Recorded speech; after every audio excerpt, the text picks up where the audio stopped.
following is a presentation of Main Street Media, your source for news, sports, and information on Main Street in Middle Tennessee.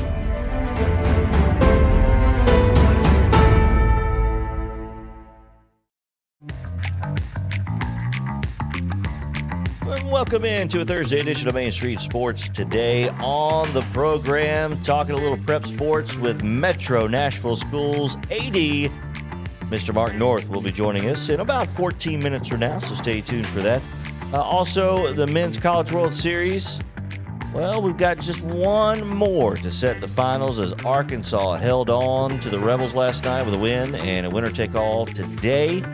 The Braves and the Giants currently in action. A slew of Major League Baseball games today. It's moving day, apparently. And NHL Stanley Cup Game 4 last night in overtime. A little controversy. We may talk about it also. The PREDS held a presser earlier today. More news and information about potentially the new lead owner of the PREDS, one former governor, Bill HASLAM. All that and more coming up on this edition of Main Street Sports today. Over to the Hall of Famer. Another blue shirt today. That's 2 blue for the week. And the white and gray over there, the Sundrop Kid, little salt and extra salt. Very little pepper these days. Very little pepper in the beard these days. I wasn't sure where I was going, but anyway, there you go. I will tell you. Happy Thursday, gentlemen. It is Thursday. Happy? Perhaps. I'm happy. I did, well, the trip to the 15-month trip to the pediatrician was this morning, and after 6 months or more of trying to get rid of an ear infection, we have succeeded. All right. Charlie no longer has an ear infection. Hey, Charlie. She's still here. And she's alive, which is like half the battle. Hey, I mean, every day that happens, it's a good day. So this means you guys are allowed to have another one, right? I hope so. It's been wild, man. Your card hasn't been pulled yet for the one to come, right? Yeah, this 6 month. Good for you. This 6 months of an ear infection has been rough, but finally that we've gotten through it. We, crossing our fingers, it will continue. So excited! It has been a happy Thursday. If for nothing else, that. So there you go. Anyway, we do have a fantastic show. Looking forward to it, and we have our top story today coming from the gridiron, the opening kick on this Thursday. A little recruiting news. Finally, we have an answer as to where the fourth Manning will go. Were we really? Who was asking, though? I mean, as you say, we finally have an answer. Well, I guess Georgia, Alabama, LSU, the whole world, Mo. Ole Miss, and Texas were particularly interested in this. Here in Tennessee, we, for whatever reason, it just felt like there was no chance that Tennessee was going to land Arch Manning, and so maybe Nico Iamaleava had something to do with that. It very well could have.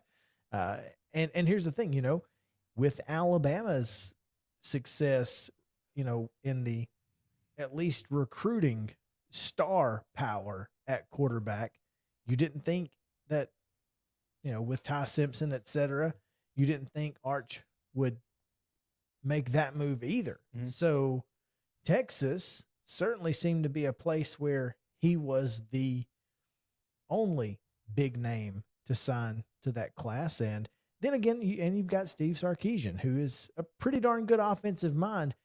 It's a good fit for Arch. And again, he's going to be playing in the SEC.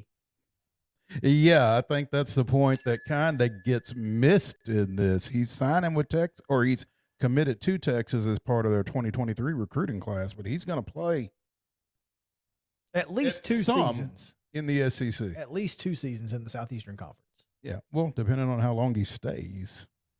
Well, that's true too. I guess he may have to hold a press conference like his uncle. Who knows if he's that good? He very well may be.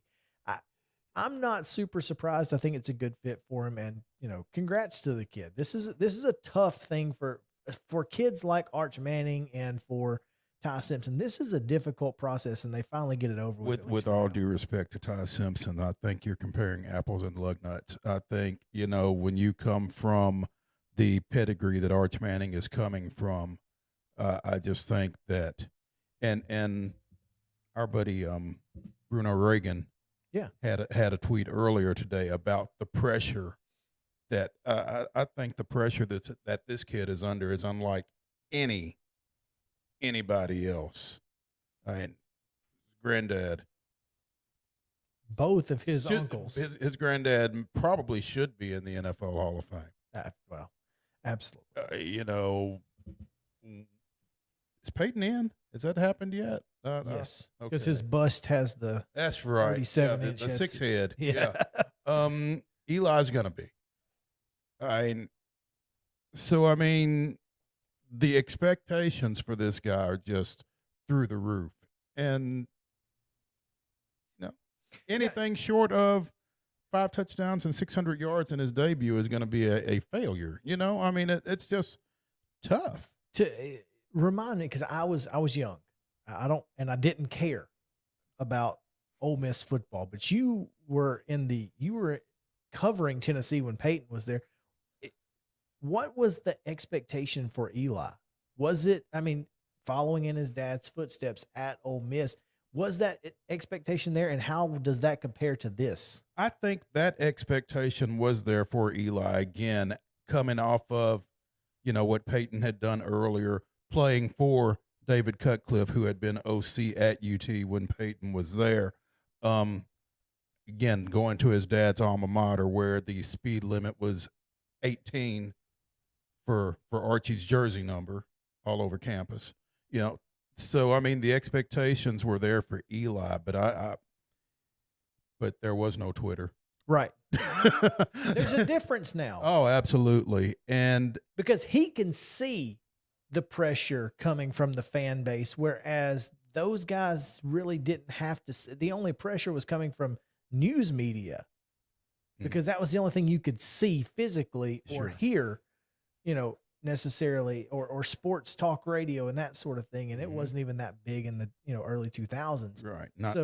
So everything has grown exponentially, and the exposure for him at the high school level has been different than anything that either Eli or Peyton dealt with before they even hit campus.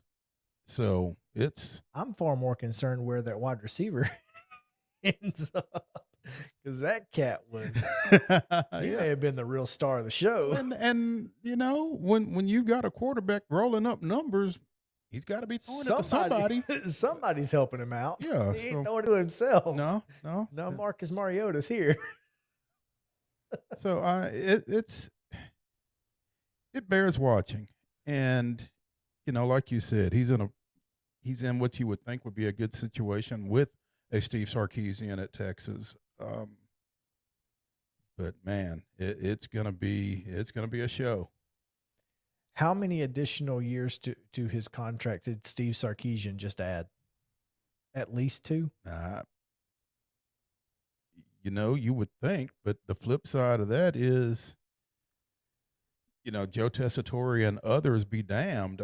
Is Texas back? You got to produce with that. With what is it? With great expectations comes great responsibility. Something along like those lines. Yeah. My point being that they're not going to fire him after this year if Arch is in the wings, and then they're not going to fire him after his freshman year. He gets at least a year a year with Arch. He gets at least a year of Arch. Sure, no question. That was where I. But is this guy your starter the minute he walks on campus? Well, based on what we've seen from Texas in the last couple of years, who else would be? What does that say to the guys that play that position that are on campus now? Be better, get better. 2 words: transfer portal. That too. Right. Yeah. So it's going to have a domino effect, both the kids who are on the team and 2 wide receivers who want to come play with Arch Manning. I mean, you're gonna have some positives to that. Now, how it helps you in the run game, who knows? But hey, we'll see. We'll see. It's going to bear watching for sure. I'm kind of looking forward to it, and there's always hype around Texas, so this will only add to it. And then you add a Manning in the mix, and who knows? Yeah.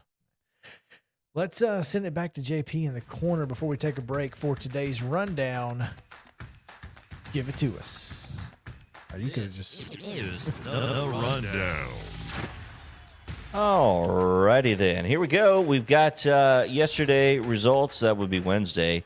Major League Baseball, the Dodgers, and they defeated the Reds. Hang on, I'm getting the right screen here. Multitasking. There we go. The Dodgers over the Reds, 8-4. Cubs, 14-5 winners over the Pirates. The Braves, 4-3 over the Giants last night. Cardinals, 5-4 over the Brewers. And the Sounds fall to Gwinnett, 7-2, the final last night. Men's College World Series out in Omaha, Oklahoma 5-1 winners over Texas A&M and advance to the College World Series Championship Series. I guess that's how we say that. Best of three. Arkansas held on, and what a thriller. I don't know if you guys saw that one last night. I caught the last couple of innings, and high drama. It was fantastic. And, for it being two SEC West teams, the stadium was packed and raucous. It was fantastic. But Arkansas holds on 3-2 winners.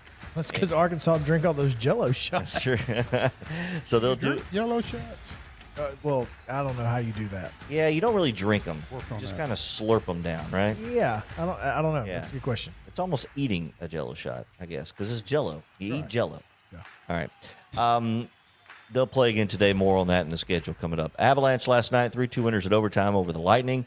A little controversy as a no call of extra men on the ice was not made. I don't know, maybe I think one shift before the goal was scored in overtime, but nevertheless, the Avalanche lead that series now 3-1 as it shifts back to Denver coming up Friday night. WNBA, yesterday was New York 81, Connecticut 77. Today's schedule in Major League Baseball, the teams that we follow are all in action right now, and currently it is the bottom of the eighth. The Braves lead the Giants 7-5. Top of the eighth, the Reds falling to the Dodgers right now. The Dodgers leading 8-5 in that one, and the Pirates lead the Cubs 6-2. That's the top of the eighth, and the Cardinals in the middle of the fourth right now lead the Brewers 2-1 in Milwaukee. The Brew Crew coming to the plate there. So that's your scores in Major League Baseball happening today. The Sounds continue their series against Gwinnett, 7:05, first pitch. You can hear that on 94.9 ESPN radio with Jeff Him tonight. I believe tonight is just Friday tomorrow, right, that he is out. Is that right, Mo? That's as far as I know. Gotcha. Arkansas, Ole Miss, 3 o'clock. They are playing today. That game has been moved up due to incoming weather later tonight in Omaha. So 3 o'clock, a little afternoon baseball. Winner moves on. So it's an elimination game today, Arkansas and Ole Miss at 3 o'clock. WNBA action tonight, CBS Network at 7. You'll see Indiana at Dallas. Also at 7 on Facebook, Phoenix at Minnesota. And the doubleheader on CBS Sports Network concludes with Washington and Seattle, and the doubleheader on Facebook, Chicago out against Los Angeles, the Sparks. That will be a 9:30 tip. Yeah, LA's always at the bottom of the hour with their start times for games. It's an LA thing. Because they got to be different. Well, Back when the Braves were on at 05 on the Superstation, just like well, GN. LA also has traffic. There's that to deal with, which I think ultimately is the primary reason. That is your Thursday rundown, brought to you by Come On Down. Insert your business here. Come on down. That's right. All right, let's take a quick break. When we come back, we have Metro Nashville Athletics Director Mark North joining us. We'll talk about some more girls flag football as they announced their partnership earlier this week with the Titans and Titans community. So stick around. We'll be right back after this on Main Street Sports Today, presented by Mid-Tennessee Bone and Joint.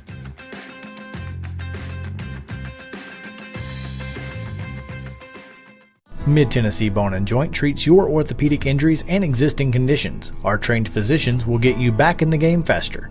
Contact us at 931-381-2663 or www.mtbj.net.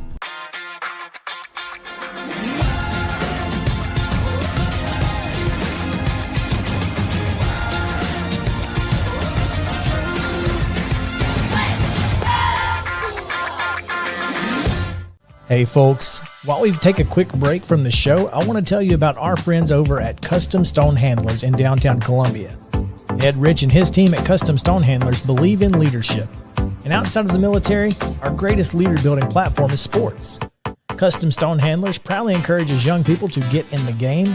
You can contact them today at 931-490-4990 or visit CustomStonehandlers.com. Jones & Lang Sporting Goods here in Columbia has been outfitting teams, officials, and anybody else from T-ball to college for 50-plus years. Be sure and check them out at 931-388-8060 or online at jonesandlang.com. Jones & Lang Sporting Goods, the look of a winner. Zion Christian Academy, zioneagles.org or 931-388-5731. You can schedule your appointment. Go tour their campus. It is beautiful over there, and you're definitely going to want to see it. Again, it's zioneagles.org. Give them a call, 931-388-5731, and schedule your tour today. Are you an enthusiastic sports fan? Want to have fun and get in on the action? Heck yes, that'd be awesome. Have great attention to detail? Want to stay active? Definitely. Want to give back to the student athletes in your community? Obviously, yes. Then you'd make an excellent high school sports official. We need more officials in Tennessee. Because with no high school officials, there are no high school sports. Sign up today at highschoolofficials.com. Mid-Tennessee Bone and Joint has been the official sports medicine provider for Murray County Schools for more than 40 years. We specialize in orthopedic injuries, and our Ortho Quick walk-in service lets you bypass the ER. Visit us online at www.mtbj.net.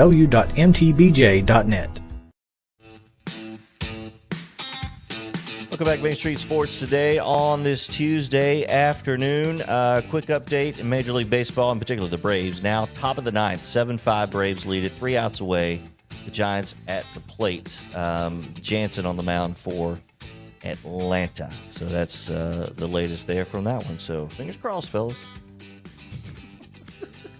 They're going to one-run us to death. That's right. It's like every inning's just been one more run. So anyway, we'll get back to it later because right now we've got a special guest on with us, and that is Metro Nashville Athletics Director Mark North joining us here to talk a little girls flag football, is something that we have been excited to talk about for a while. And Mo, this is a big deal. So it's nice to have nice to see the expansion of girls flag football in Middle Tennessee. Yeah, you kind of felt like it would. Obviously, they began it as a pilot program. The Tennessee Titans did with Williamson County schools, and it went over well this past spring.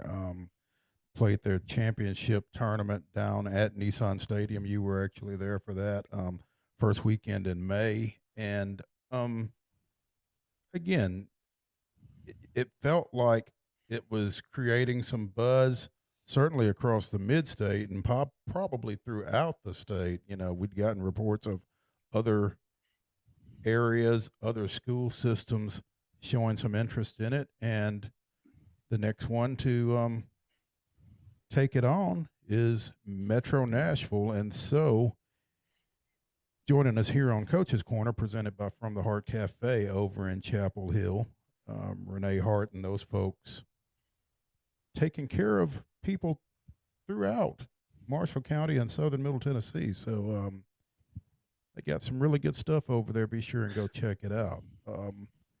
Mark North joining us. Mark, good afternoon. Good afternoon. Thank you for having me. No, man, thank you for joining us. We appreciate it. So there was an announcement earlier this week that Metro Nashville schools will play girls flag during the 22-23 school year. Will it be a spring sport for you guys as well? It will be a spring sport, just about the same time that Williamson County had their league this past year. It's going to be in the spring, starting late March and run through till the first week or so of May. You've got a few more schools than Williamson County does, obviously. Mhm. Will it be at every Metro Nashville school, or what do you? How far down the road are y'all with this? Well, we're starting from scratch, right? So it is at the beginning, but we want to give the opportunity to all of our 15 schools that have athletics. Now, will we field a team with every school this year? Um, I'm not sure yet. Those details will all be worked out, but I expect almost all of them to have teams in the spring.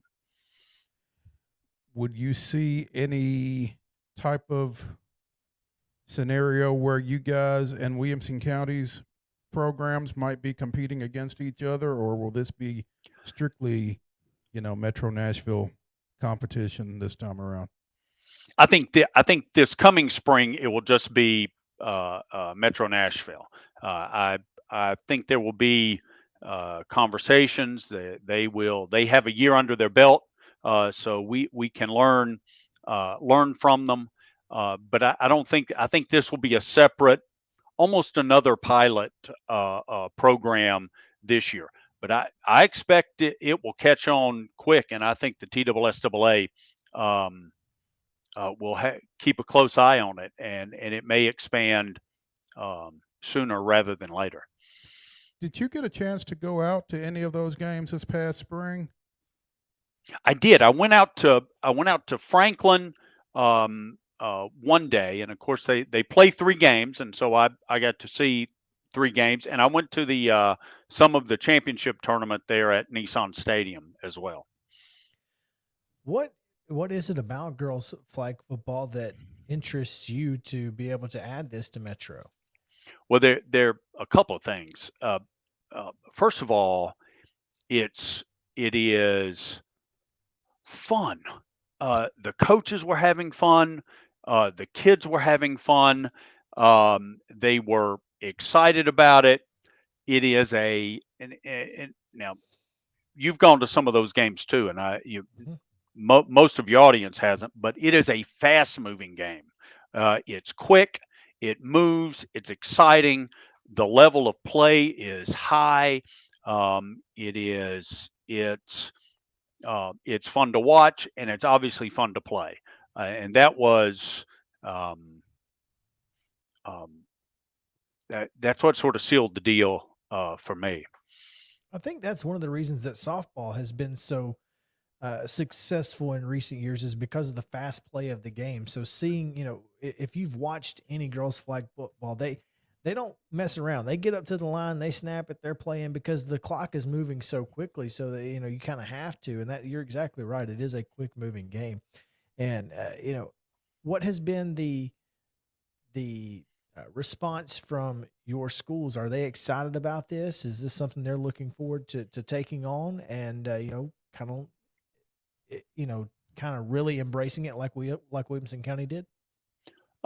Yeah, they're very excited, and they come up to the coaches and administrators will say our girls are so excited. They keep asking me about it. They're looking forward to it, and it's almost universally people are really excited about the opportunity and can't wait to play. Yep. Speaking with Mark North, the athletics director of Metro Nashville Public Schools, MMPS will be taking on girls flag football beginning next spring. There's an article up on the website at mainstreetpreps.com from Tyler Palmatier from a couple of days ago on this. Mark, as the spring evolved and this sport evolved in Williamson County, again, I feel like there were a lot of eyes on it across Middle Tennessee, across Tennessee. Were you in contact with other administrators from other school systems and that type thing? I mean, what can you tell me about the buzz that is out there with regards to trying to bring this to their areas? I certainly met and spoke with Darren Joins of Williamson County several times to discuss it with him. I haven't really talked with folks outside those two school systems. I suspect others are contacting him to get his impression and experience over the past year, and I'm sure he's telling them, like he told me, it is a winner. It is exciting. It's fun.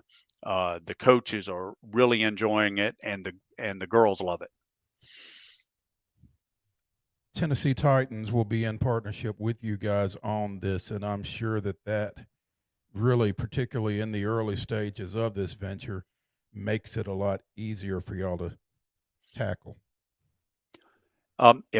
Right. That support in both in sort of training, coach training, and some funding is important to it being successful. The launch earlier this week was really a skills camp clinic for the players, and blocking, tackling, and offense, defense, pass patterns, throwing the ball, catching the ball. All of the skills were part of this camp that was sponsored and put on there by the Titans there in the bubble over at their practice facility. Now, do y'all have coaches defined or established yet, or how is that process coming along? That will be at a school-based decision. Some have named it and move it, and some will wait until after school starts this fall to name their coaches. There you go. That was Sorry about that. Yeah, I saw. good. You I just saw took you. Yeah, right out of my mouth. I Took the words. I saw your facial expression when I asked. My bad. That's I'm all sorry. good. Now, well, it is interesting because there are some Williamson County schools who have their head football coaches who take the reins, some former football coaches. So I'm really curious to see what coaches in Metro Nashville really, dive into this. I think there will be some good ones. Absolutely. So, Mark, before we let you go, just want to, kind of talk a little bit about the other partnerships. Obviously in Williamson County, they have uniforms with Matthews Team Sports, or, is that something that you guys are working for? Is that going to be a school-based, how they get their uniforms and their equipment, or will it be the Titans doing that? How will that work? We are expecting some help from the Titans Sure. on the uniforms. The schools won't have to. We have to pay out of their school budgets for uniforms or equipment or anything to get this rolling. And this is a new venture, and we want it to be successful, and we want the schools to be successful, and we want to help them out as much as we can, and also know and plan for it to be a long-term venture, and be ready. I think the sport has a lot sort of riding on us. I think if we're successful at it, and I think we will be, it will move quickly through the process at the TSSAA and move statewide. Yeah, that's what we keep hearing, because there's a lot of folks out there who would love to get involved with girls flag football. I know that obviously down here in Southern Middle Tennessee, we have a lot of great athletics, especially girls.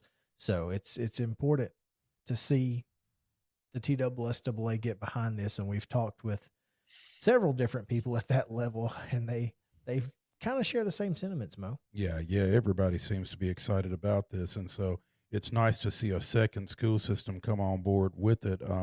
Mark North, the athletics director at Metro Nashville Public Schools, joining us here on Coach's Corner, presented by From the Heart Cafe over in Chapel Hill, to discuss Metro Nashville playing girls flag football in the spring of 2023. Mark, we appreciate you coming on with us this afternoon, and stay cool. All right. Thank you. All right. That's easier said than done, Mo. That's right. Easier said than It's a challenge. Hey, nothing in life worth doing is It's easy. easy. So There you there go. you go. JP, do you have an update on the Atlanta Braves? You don't want it. It is. Where did it go? Where did it go? It's final. Final. Yeah, man. Where did it go? There we is. 7-6. Braves. Told you. They got to run. Told you. They got to run, but the Braves held on.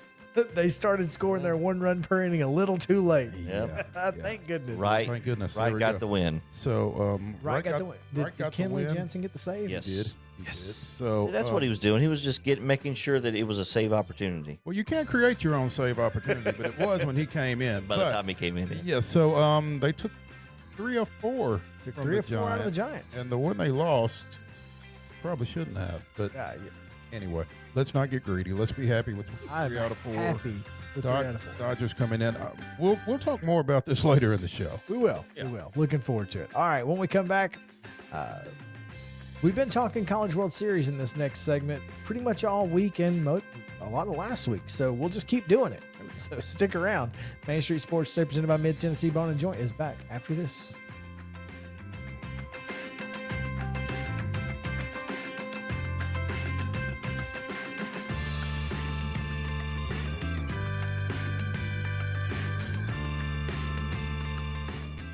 Mid-Tennessee Bone and Joint treats your orthopedic injuries and existing conditions. Our trained physicians will get you back in the game faster.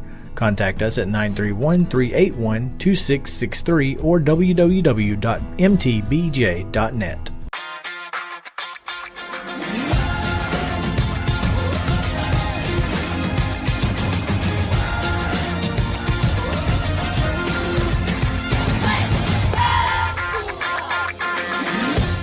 Hey folks, while we take a quick break from the show, I want to tell you about our friends over at Custom Stone Handlers in downtown Columbia.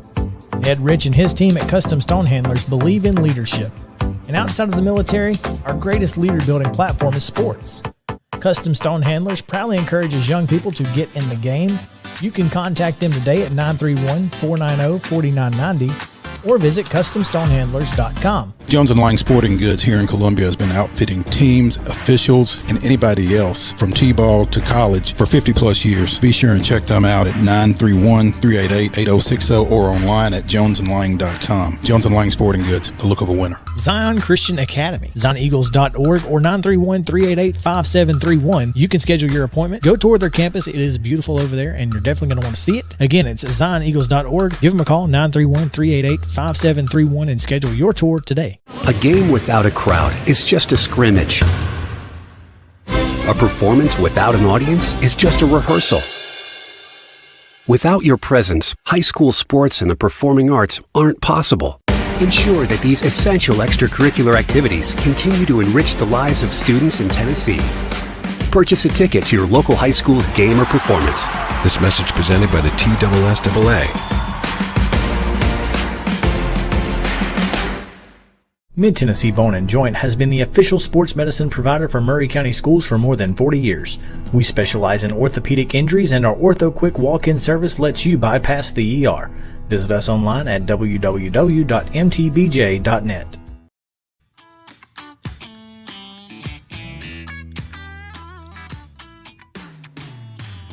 Welcome back in Main Street Sports today, presented by Mid-Tennessee Bone and Joint. Chris Young here alongside Mo Patton, JP Plant on the controls. And it is a beautiful Thursday here in Columbia, down here in Maury County. Glad to be with you from the dimple of the universe. Just right there. On the right there in the very low country. At least low country here. It's not as low as other parts of the country, just a little east. Mo, before we get into College World Series, kind of, I guess, Nashville pertinent information, as Speedway Inc. founder Bruton Smith passed away yesterday. I think it's Nashville centric, particularly this weekend. Right. Bruton Smith, one of the giants of NASCAR in its earlier years, I guess, died at the age of 95. Owns Charlotte Motor Speedway, owns Nashville Superspeedway, site of this weekend's activities. And so pretty unfortunate passing, obviously, but especially with all the excitement going on around Nashville and NASCAR this weekend. Yeah, that's it's got to be tough for Speedway Inc. Obviously, they're in the middle of doing and I'm not sure how involved he was recently, but you're in the middle of trying to put together a race weekend, and now you have to deal with this situation, and it is unfortunate. But one of the positive spins of this is that there's no question that now Nashville will get to honor him on Sunday in some way, I'm sure. And to do that at a site that, his company owns is at a site that was very meaningful to him and to his family, I'm sure. Statement from NASCAR chairman and CEO Jim France. Race fans are and always will be the lifeblood of NASCAR.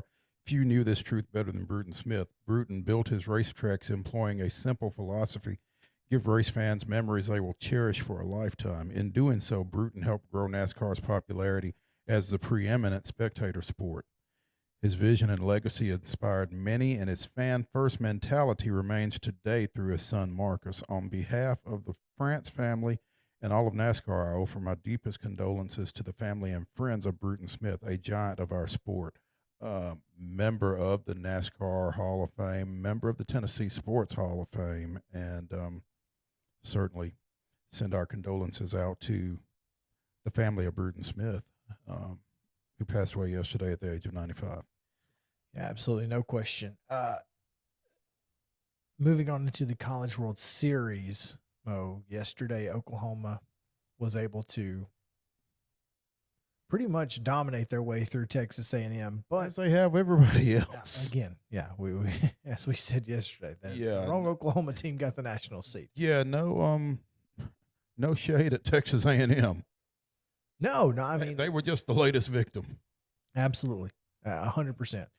And Arkansas, as you said, can't count them out. The Hogs get the win. Omaha Hogs. Apparently, there's some controversy to the Omaha Hogs. Oh yeah, Nick moniker. Apparently, with the Omaha minor league baseball team, who the Storm Chasers apparently at some point had used that moniker before Arkansas, and there was some trade rights infringement happening here. There was just some that's ours. You can't do that. Yeah. So, but yes, that's whatever. Well, I saw a shirt last night that I had not seen from a Rebels fan. Omaha. Yeah. So I mean, everybody's making their own Omaha reference. There's also Oklahoma Hall. Yeah. That's a little much. You got to kind of go a little bit for that. You just got to add "ha" onto it. Oklahoma, ha. It's this little emoji with Oklahoma, ha. Yeah. There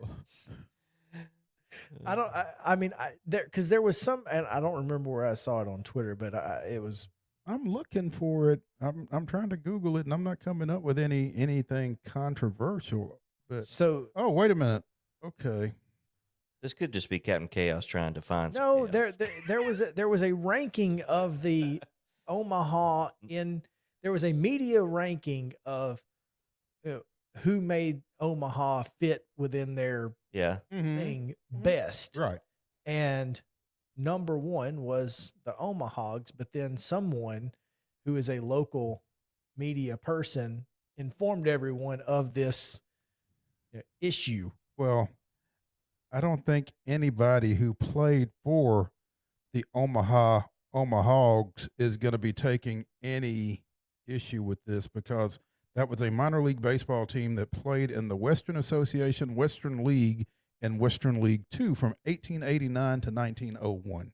Listen, So I'm just saying that there was. I don't believe there was Statute of some limitations have run out. Is that what you're controversy. saying? I don't think there's anybody left from the Omahogs to take exception to Arkansas's use of the term. Listen, I'm just saying there was some media talk about it. You know, maybe that explains some of the difficulties Arkansas has had in Omaha. That's it. That's the problem. The ghost of the Omaha ghost of the past. Omahogs. The ghost of the Omahogs it's the curse of the Omahogs. Curse of the Omahogs. The Babe Ruth and the curse of the goat, and now I got the curse of the Omahogs. This is the problem. That's a much better story. It really is. That is a story. As a matter of Until you fact. do right by us. Put that out in the ether. There we go.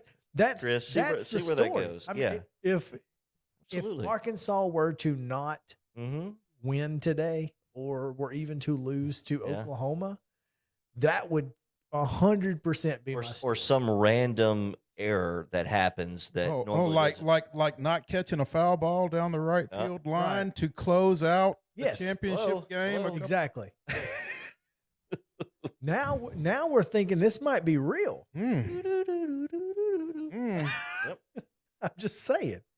Oh, please let this be a thing. Please let this. I become a really thing. wish. Can we start this? I mean, absolutely. Because So nobody what else has is to happen then? Somebody needs to burn an Omaha T-shirt or something, or either that, or they need to wear a patch with the old Omahogs logo on it or something. Yeah, let's hope that there's no sacrificing that needs to be taken. They just need to pay their respects to their That's right. to their predecessors. to their predecessors. Yeah. Look, I mean, I wish I could find it. If there was a way for me to find that tweet, I would love to do it, but I just don't know where it is. But again, there was some sort of ranking, and Omahogs turned out to be number 1. Oklahoma Hogs was actually number 2. Omahogs being number 3, and I don't guess They're not all called hogs, right? I'm sorry, no. Okay, I was just That's not making. where I was. Okay, just making sure. Yeah, Omaha, Oklahoma. Yeah.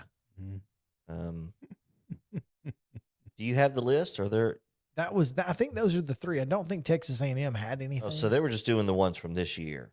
Yeah. Okay. I don't think there's anybody else who has worked fit Omaha the bill. into. Yeah, I mean it's not an Omaha doesn't fit into Notre Dame. No. Or A&M. No Mahater Dame. That's terrible. That's worse than Oklahoma. Yeah. So yeah. Anyway, big game tonight this afternoon. I tell you, I was probably already rooting for Ole Miss, but I'm really rooting for Ole Miss now. Just so this can be a thing. So we can start this conspiracy. It's the curse of the Omaha. Curse of the Omahogs. Wow. I'm here for it. 3:00 today, Ole Miss and Arkansas. Top of the hour. Yes. We'll play winner take all in bracket 2 for a chance to reach the championship series. For a chance to get beat by Oklahoma. I guess. And Oklahoma will then have swept baseball and softball. If they can win, yeah. That's the last time that's happened. I don't think it's ever happened. I mean, UCLA could have done it at some point. Texas. Yeah, or maybe an Arizona team. Maybe Texas. I don't know. I Arizona don't know that baseball? Arizona's ever won. They never won the College World Series. Yeah, because Arizona State has been the one that's been there many times. Yeah, and Arizona has the softball team. So I don't know if it's ever happened before. I don't think it has. That would be interesting. Anyway, let's take a halftime break. When we come back in the second half, got a lot. Got NBA draft, Braves, and a lot of Preds since Bill Haslam took the stand today. So it should be fun. Come back with us.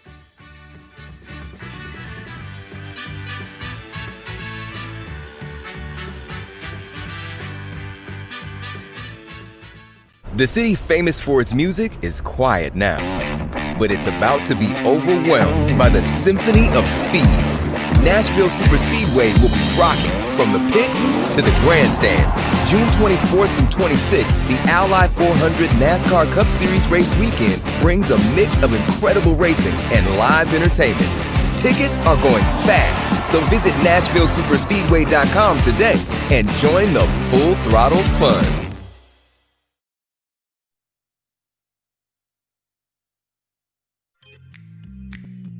So apparently Notre Dame does have one. It's Domahaw for their Golden Domes. That sounds too much like Homer Simpson's Domahaw. Thank you. How about this one? Texas Omahorns. Okay. I don't mind That's that. not bad. Yeah. It's not necessarily Omaha. I don't mind that. I still think Omahogs is your leader in the clubhouse, curses notwithstanding. Stanford. What about Stanford? They didn't have one, apparently. They're too highbrow to have something like that, aren't Well, I mean, what? Well, I mean, you would think if anybody could think one up, it would have been That's a good point. Stanford. That's a good point. Maybe they just chose not to mess with it. They want nothing to do with any potential curses. Right? It's like, no, thank you. So, the Jello Shot Challenge. Oh boy. Arkansas and Ole Miss have been absolutely going head to head. And this is a fans challenge. There is a restaurant / bar that sells Jello shots. They're $4.50 each, by the way. This is in Omaha. In Omaha, and then you have to tell them who you're rooting for, and then they Gotcha. put your number up there. Stanford fans bought 198. Okay.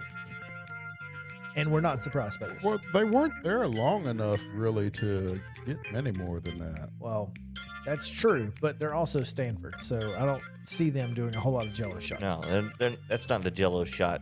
Sort Yeah, of crowd. I mean, unless they were made out of like wine from Napa country or something. Yeah, you know, it was a real quick side note. I went to the Vanderbilt Stanford football game last year, and there was a Stanford group tailgating next to us. Stereotypes are there for a reason. Let me just say. Nailed it. Texas with 304. Auburn with just 415. But I told you, $10 bill, pair of underwear, and don't change either one. I've told you. Oklahoma at 489. So Okay. they've been there. They ain't even celebrating. They're on a business trip. Yeah. They're on a business trip. 576 for Domahaw. Texas A&M with 1309. Wow. There you go. Okay. Okay, yeah. You thought that was good? Well, there's We're no getting question there. Ole Miss has got to be in front Well, of they this weren't. They were getting beat pretty badly until they at one point. until they understood what was happening. Until Alex McDaniel gets on Twitter and she's like, "This would be the worst loss to Arkansas in the history of Ole Miss's history of Ole Miss." So See, here's what Ole Miss should have done in order to catch up. Now they're there, but instead of Omaha, how about Grove Mahal?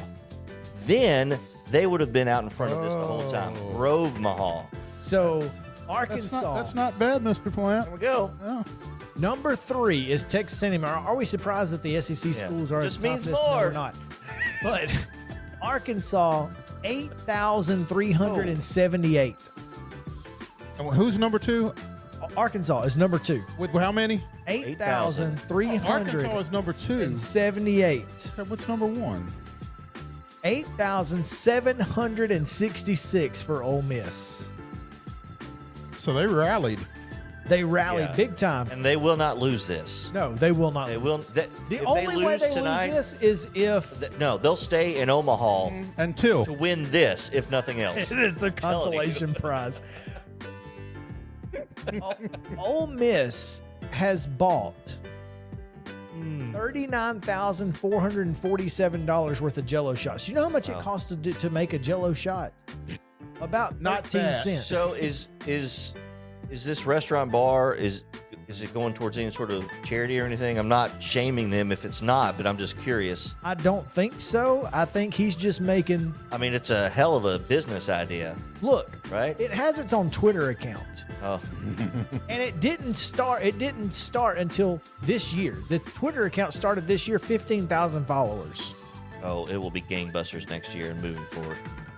By the way, go ahead. Florida won the 2015 softball national championship, and no, I'm sorry. Florida won the 2017 baseball national championship and placed as national runner-up in softball in 2017. That's the closest anyone has come to sweeping. So. Being a small business that barely survived the pandemic, our family and our staff cannot thank everyone enough for supporting Rocco's and Lefty's this year, which is a fantastic name of a bar, by the way. This year, especially when we know there are many people still struggling to get their lives back in order. Being blessed with this run we're having this year during the series, Rocco's and Lefty's would like to give back some of our good fortune to both universities whose fans are taking such good care of us. Regardless of who sets the new series record this year, we would like to donate $2 for every Jell-O shot that has and will be purchased by each school's fans to the June B. Gerhardt Full Circle Pantry Food Pantry at the University of Arkansas and the Grove Food Pantry at Ole Miss. We hope to help students and staff who are experiencing food insecurities. This has been an amazing experience. Thank you, and let's keep it going. Well done. Cool. Those food pantries are fixing to get... That's the best story out of Omaha right now. That's fantastic. That was... Well, that and the ghost of the Omaha, curse of the Omahawks. Omahawks. Yeah. Someone for Ole Miss bought $9,000 worth of Jell-O shots on one ticket. Tell me, yeah. And what do you tip on that? 9,000? What do you tip on $9,000 for Jell-O shots that the bartender does not have to necessarily? I don't know who makes them, but that bartender maybe not. Well, I mean, 20% is $1,800, right? Yeah, I mean, listen, you can't get into semantics about who made it, who brought it to you. But what? And if you're spending $9,000, then you don't mind spending another $2,000 for a tip. That's probably true. Don't put that idea in people's heads. Listen, I'm just asking. I'm just asking. I do think that Couldn't be me, as they say. I do think the higher the bill, probably the less percentage. Typically, I would think, but you could tip I don't $1,000 know. on that, and even $10,000, and you're good, right? 10% is $1,000. So I don't know because I never incur bills that are that high, or certainly not paying for them. So Here's the thing: they're not drinking these. You don't buy 900 Jell-O shots to drink, right? I'm buying them for the bar. How many friends? Right? How many friends you got? if it's free, you got a lot of friends. There's that. I don't know. Anyway, we are way past time. Everybody in the bar that night was that dude's friend. Well, and was an Ole Miss fan, apparently. That's what I'm saying, yeah. Hotty toddy gosh almighty. That's right. Jello Mahal. Hey, come on. I'll give you a ding for that one. Let's take a quick break and try to talk about the Braves for 5 minutes. What do you say? They won, and we'll be right back. There you go.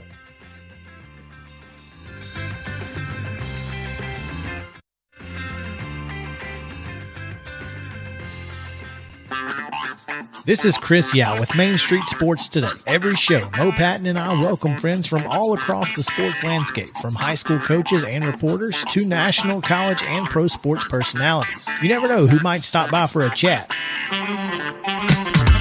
AP Tennessee sports editor, three-time Tennessee Sports Writer of the Year 2020 TSWA Hall of Famer. She covers the Titans, the Predators, the Grizzlies, college football, and hoops.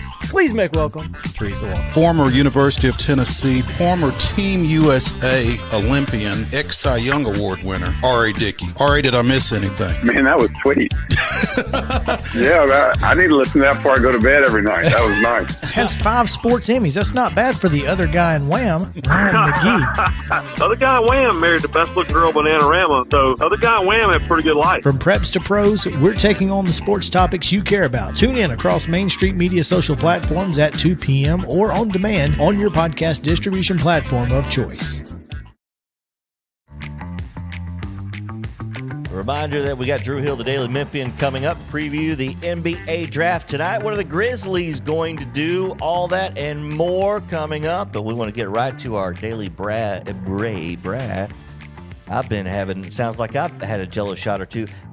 How many 2,000 Jello shots this 2,000. 2,000. Wow. All right. Back to the Hall of Famer Mo Patton, Sundrop Kid from Alabama, Chris Yao, as we get to talk about our Braves segment in a post-W.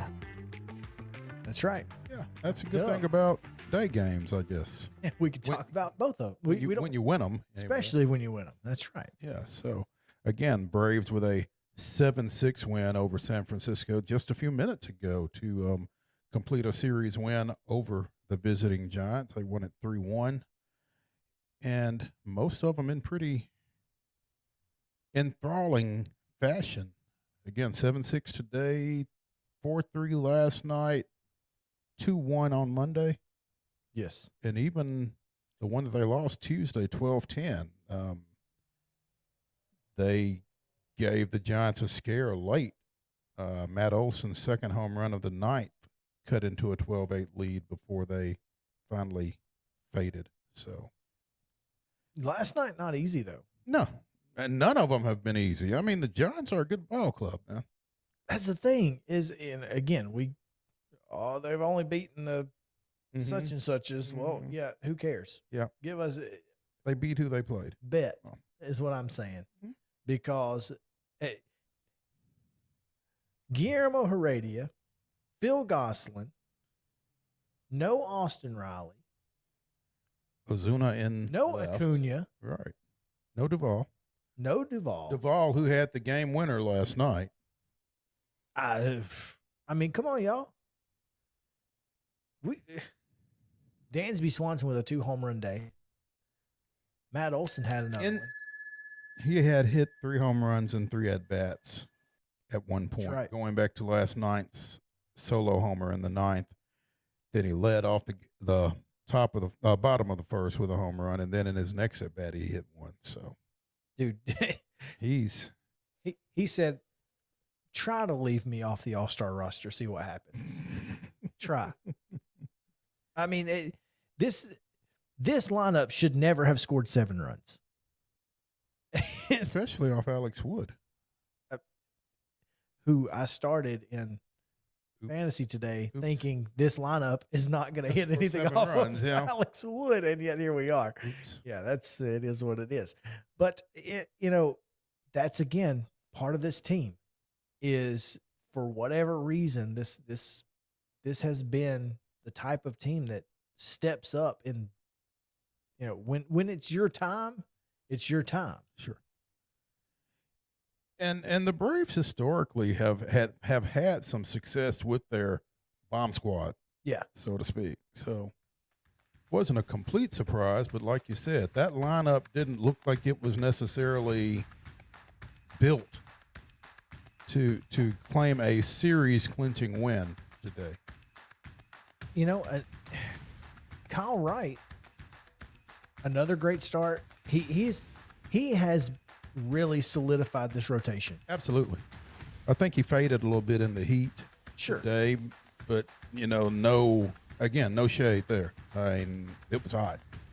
I think it was 94 degrees at game time, and I'm sure it didn't get any cooler. No, it did not. Tell us about this day in Braves history, Mo. Oh, yeah, let me do that. June 23rd, 1986, Atlanta defeated the host Dodgers 6-5 on this day, and it could have been worse. Braves tied the National League record by stranding 18 runners over 9 innings, 10 in scoring position. Of course they did. Yeah. They were 6 of 18 with runners in scoring position. That's tough. And won. That's it. So there you go. Let's talk a little NBA draft. I'm really curious how this is going to play out tonight. So the NBA draft is set for this evening, and we'll talk to Drew Hill of the Daily Memphian, find out what's going through the minds of the Grizz. So stick around. Main Street Sports Today, presented by Mid-Tennessee Bone and Joint. We'll be back after this.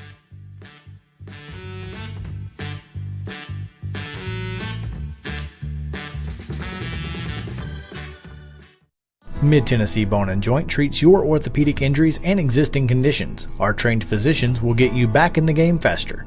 Contact us at 931-381-2663 or www.mtbj.net.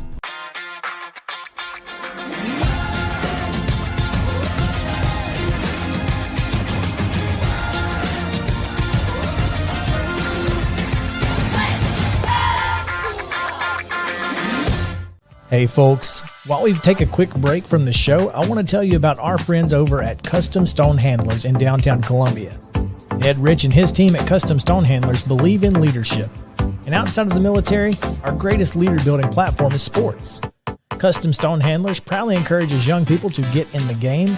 You can contact them today at 931-490-4990 or visit CustomStonehandlers.com. Jones & Lang Sporting Goods here in Columbia has been outfitting teams, officials, and anybody else from T-ball to college for 50-plus years. Be sure and check them out at 931-388-8060 or online at jonesandlang.com. Jones & Lang Sporting Goods, the look of a winner. Zion Christian Academy, ZionEagles.org or 931-388-5731. You can schedule your appointment. Go tour their campus. It is beautiful over there, and you're definitely going to want to see it. Again, it's ZionEagles.org. Give them a call, 931-388-5731, and schedule your tour today. Are you an enthusiastic sports fan? Want to have fun and get in on the action? Heck yes, that'd be awesome. Have great attention to detail? Want to stay active? Definitely.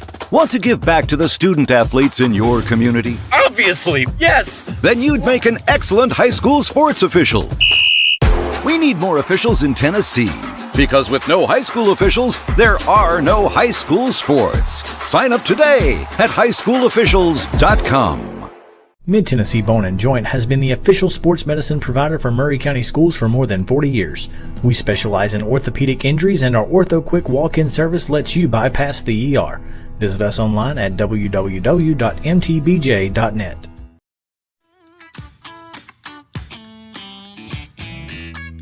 Welcome back in Main Street Sports Today, presented by Mid-Tennessee Bone and Joint. Mo Patton, Chris Yao, and JP Plant here in downtown Columbia. Coming to you across the Main Street media platforms and soon to be to your smart TVs, Rokus, Apple TVs, Fire Sticks, etc., etc. We'll let you know when to download the Main Street Media app onto your smartphone or smart TV or anything else. So iPad. Anything else you've got that is smart? That you can download. Yeah. Only the smart ones, though. I was going to say. We're a smart company. Don't. We're excited about this next segment, Mo, because anytime we get someone on from our friends at the Daily Memphian, it's a good time. Obviously, we've had John Varlas on previously. I think we've had Drew on before. I don't think we've had Drew on before. We have had Frank Bonner on before. Frank Bonner, that's who it was. Yeah. It's always fun to reach over into West Tennessee and talk about what's going on with the Grizz and with the NBA draft coming up tonight. No time like the present. So we welcome in from the Daily Memphian, Drew Hill. Drew, what's going on, man? What's going on, guys? I'm checking out your studio there. I'm glad to see, as a proud Alabama graduate, that you found a way to work Alabama in there in the studio. I like it. Well, Chris is an Alabama native, so we probably couldn't get around it. But you also see some Auburn and some J-State, Jacksonville State, State hockey, and there's definitely an Alabama flavor in here. We're working on some Memphis stuff, though. I've got a Memphis Explorer pennant coming. Yeah, I tried to get a jersey, but he wanted $150, and I was like, "No, I'll just take the pennant for like $5." We're good. Yeah, we're good. We're kind of balling on a budget here, Drew. So you understand. Hey, those mini helmets are expensive now. I've looked at them. Those will cost you a pretty penny. They're fun. They're fun though, and they're great for this set. So it works out for us. We're trying to find an MTSU one, Drew. If you come across one, okay, we got you. Not a lot of MTSU gear over here in Memphis, but not maybe a lot of MTSU gear here in Middle Tennessee. But We haven't found one on the internet anywhere. It's ridiculous. So. Yeah. Hey, appreciate you taking some time with us this afternoon. I know you've got a busy evening. With the Grizzlies going at 22-29, obviously a lot has to happen ahead of them before they have an idea where they're going. What's the buzz down there? Yeah, I think they're trying to trade with just about everybody already. They've been very aggressive in years past, moving into the first round to take players. So it should be no surprise that they are again being aggressive and trying to move up in this draft. I don't know if they're in a position where they really want to leave the first round with 2 guaranteed contracts and 2 rookies because they already have so much good young talent on the team. So I think at this point I'd be surprised if they don't trade at some point in the first round. So you spend a lot of time looking at pick 22, you spend a lot of time looking at pick 29, and 29 could be a good value because of what that contract would look like for a rookie. So that they've got a lot of options. They got the way I kind of think about it, it's like when you go fishing and you have like 7 different lines and you're just kind of waiting for one of them to tug. I feel like that's sort of the position where they are right now. And they've drafted so well. If you're one of these other NBA teams, you're almost like, okay, why does Memphis want this pick? So I think it makes it more challenging for them now to move around sort of the way that they want to, but they've got the assets to do it. They've got some players that will be wanted by other teams that are also expendable. And so they're in a good spot tonight. I would expect that it gets somewhat interesting with the Grizzlies tonight. It's got to be a little frustrating as a beat writer, Drew, because like you said, they've got the 22 and the 29, and you have to prepare for them to execute both those picks, but you also know that there's a better than even chance that they're not. Right. Yeah. So I spent all this time watching film on guys in the 20s and reading all the other people and asking the people that I trust that have draft opinions, whether it's former scouts or whatever. And you end up coming up with a list of guys that you like and players that you personally think will be good NBA players. And then, if they move to 13 with Charlotte or 15 with Charlotte, or if they can get to 11 with the Knicks, I think all those are possibilities. 18 with the Bulls. The range of players kind of changes. So you have to be prepared to sort of look at all those things. To be honest, I don't feel as confident about the guys in that range and sharing opinions about guys in that range simply because I've spent so much time looking in the 20s, and that's kind of what you have to do. You have to assume that they're going to use that pick first before they make any sort of trades or anything. So I have thoughts on certain guys, but as you mentioned, it's kind of hard to have a full grip on everything as a beat writer and not, they've got scouts that are paid to look at everybody. But for guys like, you and me, it's a little bit more challenging. You mentioned 13 and Charlotte.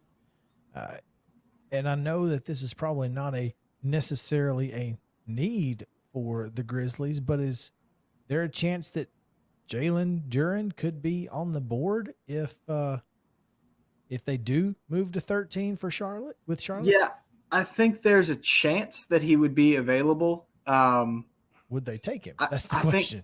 I think that the Spurs have had some clear interest in Jalen Duren, so it'll be interesting to see if he gets past San Antonio.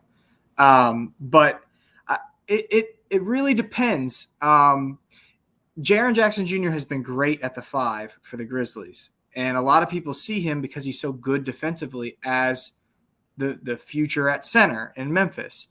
And Jalen Duren is more of a limited player in the paint. It's not that he can't shoot. It's that he's not really tagged as a great shooter. His athleticism is obviously off the charts. His body looks like you built it in a lab. So there's a ton to like there. And so if you're Memphis and you compare that with Jaren Jackson defensively, that would be a force, I think. So there's certainly some positives there. I think what Memphis should try to do is find a wing that can shoot it and can also, or not necessarily have to shoot it, but they have to have the foot speed and be athletic enough to play on the perimeter and also strong enough to play the 4, so that when you do move Jaren down to center late in these games, you have a guy next to him that has the athleticism where you're not really losing anything, and you can allow Jaren to just kind of roam the paint and try to block shots. That's what I envision as the best pick for the Grizzlies. Someone that can do that. Dalen Terry. Dalen Terry's a great example, and Dalen Terry can pass. I think that aspect of his game fits really well in Memphis. But they'd have to move up to get him too, you think? Potentially. There's a chance that he could be there on the board, but he is one of the high risers, so you never know. But that would be a great example. Memphis wants to play defense and turn it into offense. They want to play in transition. They want guys that can run to the rim. They want to score as many points in the paint as possible. They want to be disruptive, and then they want to score around the basket. Dalen Terry's a good fit for the Grizzlies for that reason, and he's one of the guys I really like. Another guy that I really like for Memphis, I just watch him and I say, this guy is a Memphis Grizzly, is Kendall Brown from Baylor. And he might be a guy that's available at 29. He does a lot of the same things. He played in pick and roll at Baylor a little bit more than he will play in the NBA. But the guy runs to the rim. He jumps and dunks everything. He shoots 72% in the paint and around the basket, which is impressive. He has a slow shot, a shot that's going to need to change a little bit and develop, but he made a good percentage at the combine, and he didn't take very many in college, so it's kind of still an unknown as far as it goes with him and his outside shooting. And then defensively, he's strong enough to guard the 4, play next to Jaren, force people into turnovers, and get out in transition. That's what Memphis wants. They're losing Kyle Anderson, it sounds like. If they're going to lose anyone in free agency, it's probably going to be him. He was a big part of what they did in the playoffs, playing defense at the 4 and facilitating when Ja was out of the game, and sometimes playing backup point guard when he was hurt during the regular season. So they need somebody that can do all of that. They got to try to find replacements there. And so to me, I'm taking a wing that can guard 4s. That's what I want if I'm the Grizzlies. Drew Hill of the Daily Memphian with us here on Main Street Sports today as we talk NBA draft that starts up later tonight. And a couple of names that you mentioned, or that the two of you guys have mentioned, Jalen Duren, the 6'11", 250-pound freshman out of Memphis, projected by CBS Sports to San Antonio at number 9. Dalen Terry, according to their projections, is set to go number 23, the 6'7", 195 sophomore out of Arizona, projected 23 to Philadelphia, 1 pick behind Kennedy Chandler, who they've got going to Memphis should they make that number 22 pick. A couple of local guys with some Memphis possibilities, I guess, there. Yeah, Kennedy is a name that gets brought up a lot as it relates to the Grizzlies. And he's a Memphian. He played for the Vols. He went to Briarcrest here in Memphis. He was awesome in high school. I used to be the Memphis Tigers beat writer, so I, built it when they were recruiting him. I had a relationship, with his father and him, and they're really great people. And Ja Morant has actually been a mentor for Kennedy, and the two of them worked out together through a lot of the pandemic. Memphis could lose Tyus Jones. We'll see how the point guard market sort of shakes out at the end of tonight. I think that could change things a little bit. But there's certainly a good chance that they could lose Tyus Jones this offseason, which means they're going to need a backup point guard. I really like Kennedy as a player, and I think Kennedy is going to be a good pro. I'm just a little hesitant as it pertains to the Grizzlies of taking another 6-foot point guard who's not bad on defense, but just doesn't really have the size for the NBA level.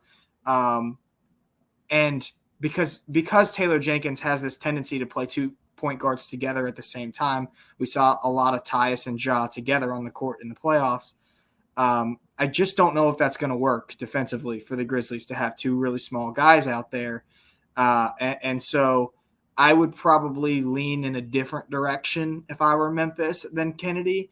I do really like Kennedy's game, and I think he'll be good. I just don't know if he's a fit for the Grizzlies. What about at 29? Do you think he's more likely, if he's still there at 29, that he could be a flyer if they're feeling Tyus maybe leaving?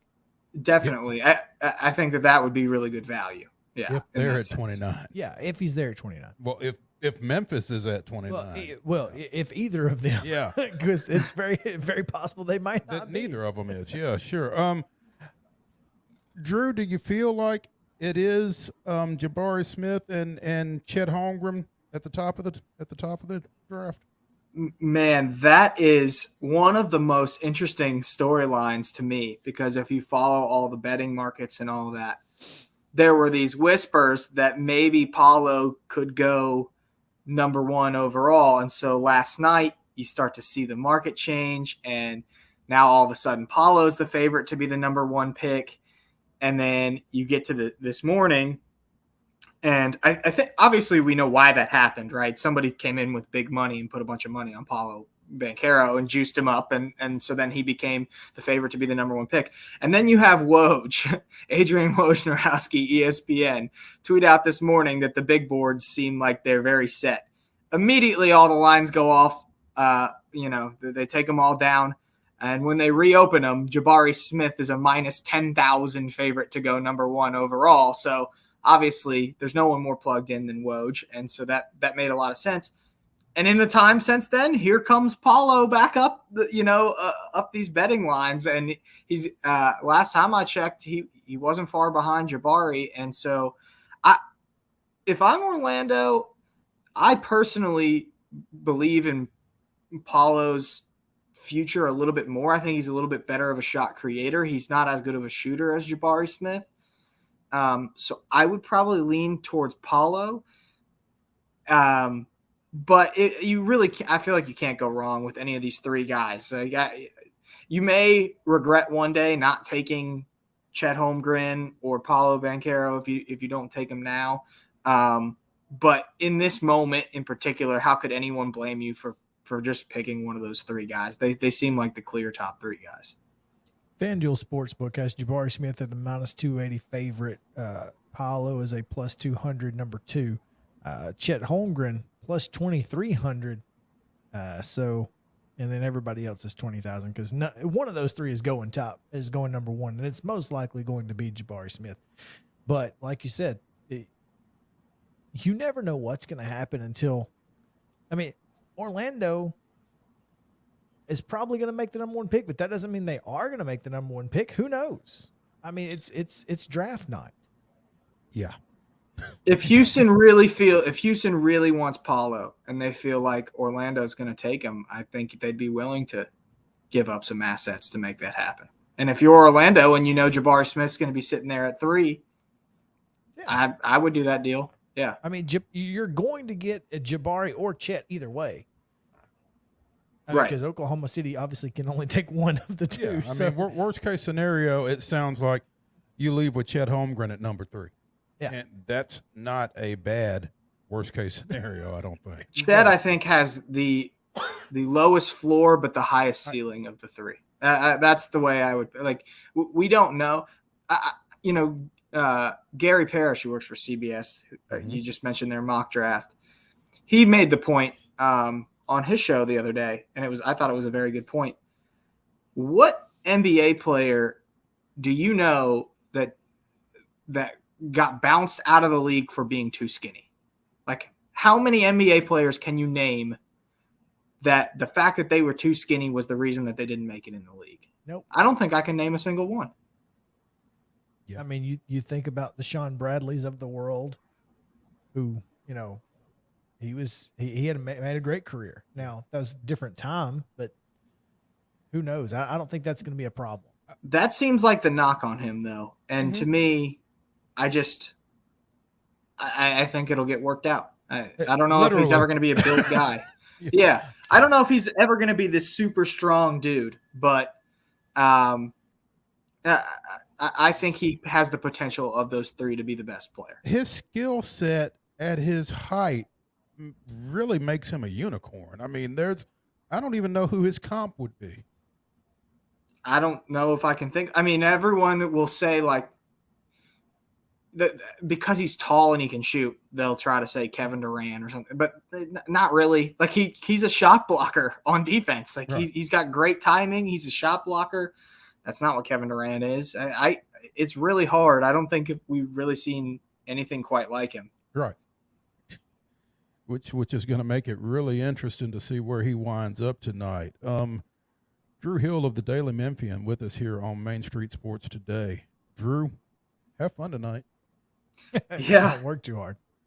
I'm going to try. You know, it's the way that it works is all the Grizzlies media, we go downtown to FedEx Forum, and because, you know, Grizzlies GM Zach Kleiman will talk after the draft, and it's fun. Everybody's sort of sitting in the room waiting for the same thing to happen on the phone. And it's like, it's total chaos. And you're just trying to crank out a story as fast as you possibly can and learn as much about these guys as fast as you possibly can. But it's a good time. It's a good time. How many, 3-paragraph player profiles do you have right now? I haven't prepped any. Maybe I should. Maybe. But here's the thing, guys. We just went over this. We just don't know. We don't know where they're going to pick, right? Like, yeah. I have files created that say Grizzlies select this, or this. I mean, it's a 3-minute difference, I think, honestly, just plugging in. But I truly don't know. And I think anybody that tells you that they know what the Grizzlies are going to do, they're lying to you. Yeah, I remember specifically after the draft last year when they took Zaire Williams, and no one thought that they were going to take Zaire Williams. He was off everyone's radar, right? We all were talking about Moses Moody and other guys like that. So they take Zaire Williams, and I remember specifically going up to some people in the Grizzlies front office after the draft and being like, wow, I mean, y'all really surprised us with this one. And someone looked at me, I won't name who it was, and said, just remember, mock drafts don't mean S. Like, people are lying to the people that are making these mock drafts intentionally because they don't want them to know who they're picking. And so if you think you have an idea of what the Grizzlies are doing, just remember the Grizzlies can't even give a basic injury update. They're that secretive. So I have no idea which direction the Grizzlies are going tonight, if I'm being perfectly honest. I know they're trying to trade, but I don't know where they're going to end up, and I don't know who it is that they're trying to move up to get. Keep that phone charged. Yeah, I got to go plug it back in. Thanks, Drew. Appreciate it, man. Yeah, thanks, guys. See ya. Good insight there from Drew Hill, the Daily Memphian. Check out @DailyMemphian on Twitter. We could not find a Twitter. We should have asked him. We should have asked him. Right. Yeah. Because as of right now, we don't know what Drew Hill's Twitter handle is, or if he has one. I can't imagine he doesn't, but can't find it. Not DRU Hill. No. That's what I would name. That would be my handle. Oh, not Drew. There we go. That would be my handle. There we go. Oh, let's come back and talk a little bit about the Preds and Stanley Cup Game 4 last night. So stick around. Main Street Sports today, presented by Mid-Tennessee Bone and Joint. Back after this.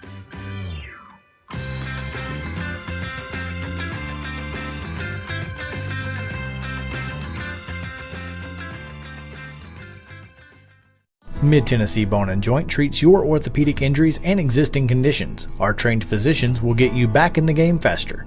Contact us at 931-381-2663 or www.mtbj.net.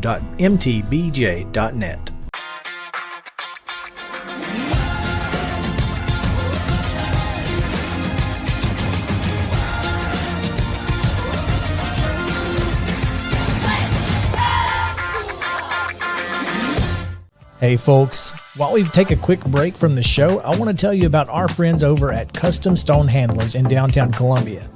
Ed Rich and his team at Custom Stone Handlers believe in leadership. And outside of the military, our greatest leader building platform is sports.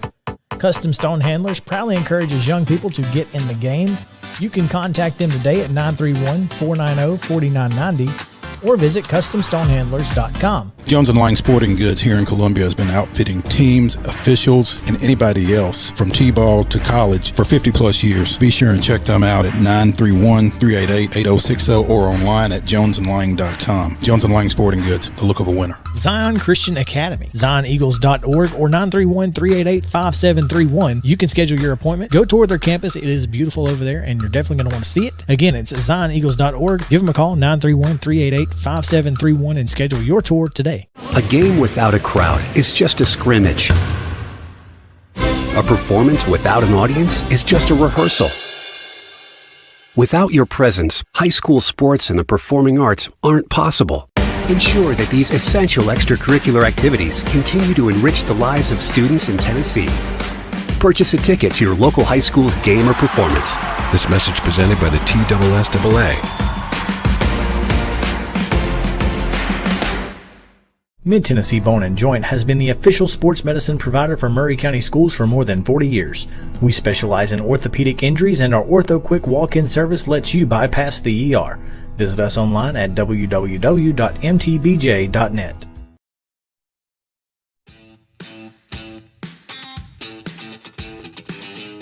Good stuff there, Drew Hill, covering the Grizzlies as we welcome you back in. Final segment of the program here today, guys. And Chris, you just found his Twitter handle, right? I did. Yeah. At Drew Hill. Typing it in right now. So yeah, we'll get up there. So our _DM for Daily Memphian, not direct message. No. Yeah. No. Could be though. You never know. Probably not. Let's see. Are his DMs open?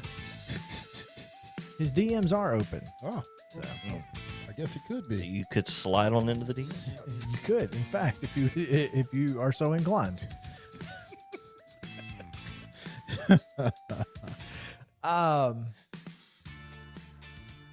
Bill HASLAM met with media this morning, along with Herb Fritsch, current majority owner of the Nashville Predators, and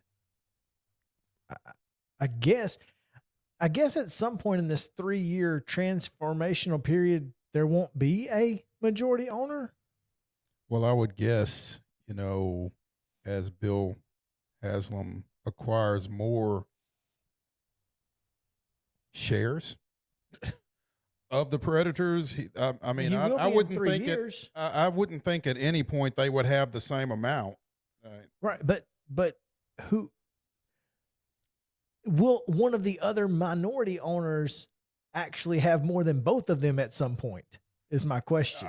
It's hard to say because we don't know how it's we don't know how it's allotted or who owns what. So and we don't know how much Bill is paying for Herb's shares. No. It's interesting. It is. It's very interesting, and again, sort of like 2000 Jello shots. I mean, it's kind of first world problems, and I can't relate. HASLAM said, and this is from the Associated Press article. I'll give you a guess on who wrote it. For me, it's more about like this is just a really cool part of Nashville, and I want to make certain it stays that way. HASLAM, who apparently played hockey when he was 10 and 11 years old, according to Teresa Walker. I'm new to this, having somebody that's been around and been a part of ownership group since the beginning of 2007 feels really helpful to me. So I guess he's really looking to lean on Fritsch for obviously some help. Did not realize that HASLAM was an executive for Saks Fifth Avenue, and then of course we knew about his affiliation with Pilot. Mm-hmm. But Forbes estimates him to be worth $2.3 billion. With a B. And he did not rule out further investments in sports with a group in Nashville pursuing Major League Baseball and WNBA team. All in. I think sports is both an interesting and good investment long term, and I'm really bullish on Nashville. Well, who isn't? Well, sure. And here's the thing,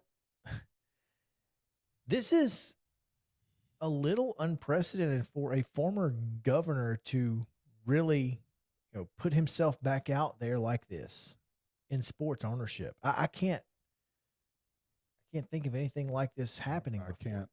There's nobody that comes to mind. I mean, it's really interesting that he would, that he really is putting his money where his mouth is, so to speak. I love it. It's cool to see.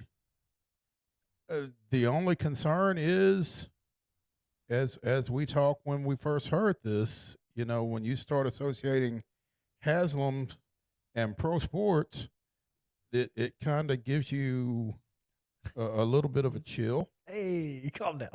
Yeah, right. But maybe simmer down, Skillet. Maybe they're just brothers. Exactly, and they may not even like each other. We don't know. I got. Yeah, don't associate me with him. I ain't even like him. Right.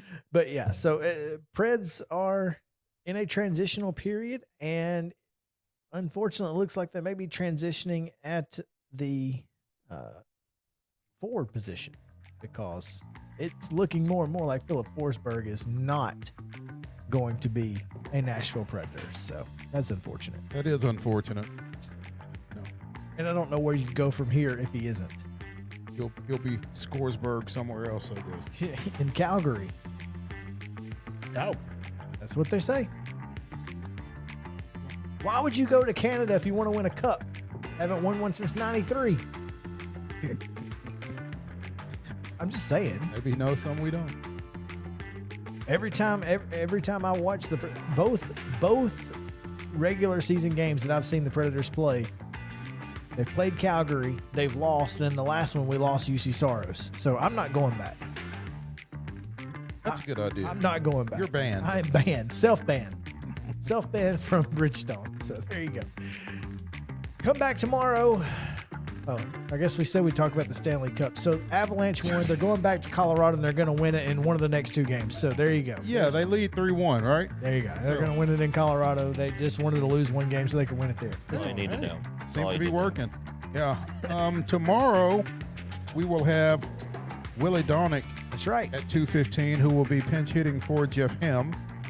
Talking little Sounds and maybe a little Predators as well. And Well done, then 3 o'clock. Oh, yes. We still have Ty Norris as far as I know. Okay. All right. Ty Norris with Trackhouse. I haven't texted him today because he's in the middle of changing some tires on Broadway. Has it started yet? I don't know what time it starts. Well, hopefully we will have Ty Norris from our favorite racing team. That's right. Trackhouse Racing, baby. Yeah. Here we go. 2 o'clock tomorrow. Y'all come join us. Until then, see you later.